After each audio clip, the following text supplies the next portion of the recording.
Hello IMG, my name is Joe Brinkman, and unfortunately the space that we have to do the video was fairly small, so getting a number of people in here to do the activity would have been a little tough, especially with COVID.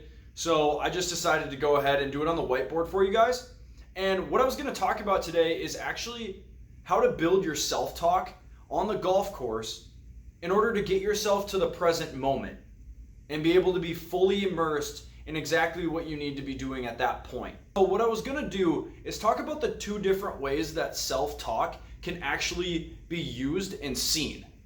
And the first way that it can actually be seen is externally. This external self-talk can be seen as anything that you are saying out loud to yourself or saying like maybe even under your breath as well.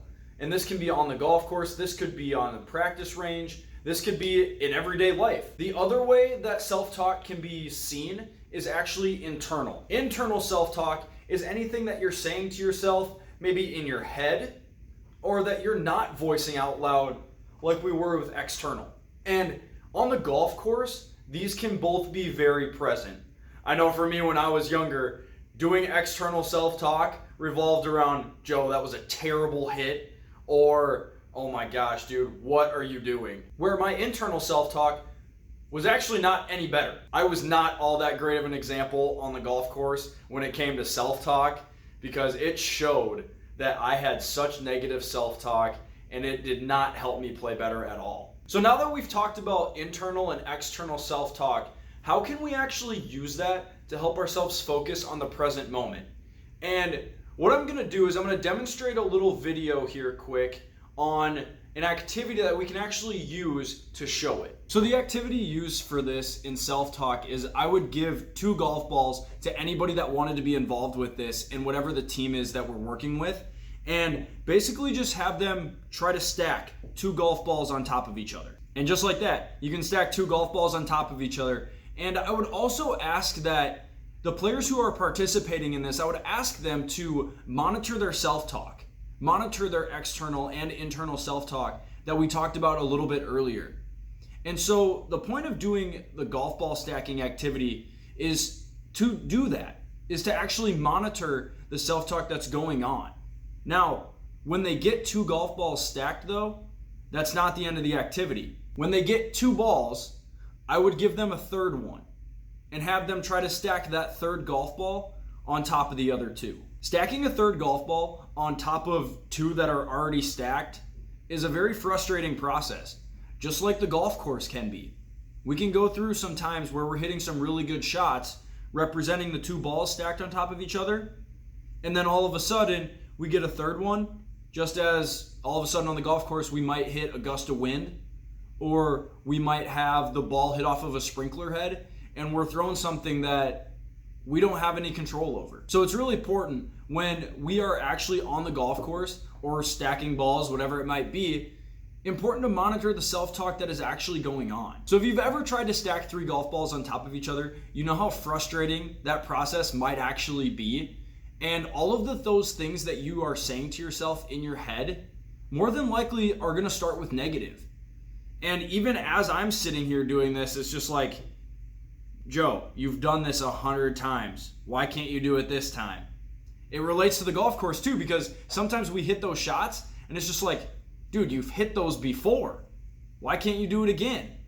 But that type of self-talk is not what's gonna help us along on the golf course, and definitely some self-talk that's not gonna help us get to the present moment. So at the conclusion of that activity, I would ask the participants or the golfers that are in that group to tell me what are some of the things that they're actually going on inside their head as they were doing the activity.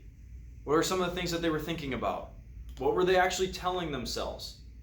And I think the most important part of actually debriefing that activity would be talking about how it relates to the golf course. A little bit earlier when I was sitting down, we talked about how frustrating of a process it might be to get another golf ball after just stacking 2 of them and doing exactly what you were told. I would ask about those negative thoughts, what those negative thoughts might have been, and to talk a little bit more about that, how it relates to the golf course as well. Also, to talk about some positive thoughts. There might be some golfers that had positive thoughts while doing that activity and how that can actually be taken to the golf course as well. Golf is a game where there's so many ups and downs when you're on the golf course. You can have a great shot on one hole, and then the next hole looks like you don't even play anymore. So it can be really frustrating. And thinking about self-talk is one of those things that can help that. Using a tool such as self-talk can help our rounds go from having drastic roller coaster rides to having more of like a very mellow wave type of round. Because our self-talk can help us get back to that present moment. And one of the best ways to do it is to find some type of cue word or action using self-talk that can help that. One of the things that I did when I was playing golf using my external self-talk cue, something that I would say out loud to myself, I would just say, "You got this. You've done it before." And I would use those very periodically, pretty much for every single shot, just to remind myself that I had actually been in that situation before. Now, of course, there's times where my self-talk was not that good, where I needed to rely on something else, when my self-talk wasn't that great. So what I did for my action cue to kind of help me along and get me into my present moment, the action cue that I did to help my self-talk along if I wasn't having that great of a day on the golf course, my action cue would be taking my golf bag off of my back and setting it down. That would actually be then my cue to get my self-talk turned around and to help me focus on that present moment while I'm on the golf course and to help me hit that next shot where I might need to just pull something off. I think a really important question too when we're working with golfers and when we're doing an activity such as this is to actually ask them, how would you explain this to a teammate that's not here today? Or how would you explain this to your mom or dad? Maybe a sibling. How would you explain the activity? Because actually understanding how the golfers would say that activity to somebody else really tells us that that's what they took away. Or hey, they latched onto that piece of information, and then we can run with that in the next sessions with them and actually learn how to better help them along in the type of conversation that they want to have. IMG, thank you so much for giving me the opportunity to send in this video.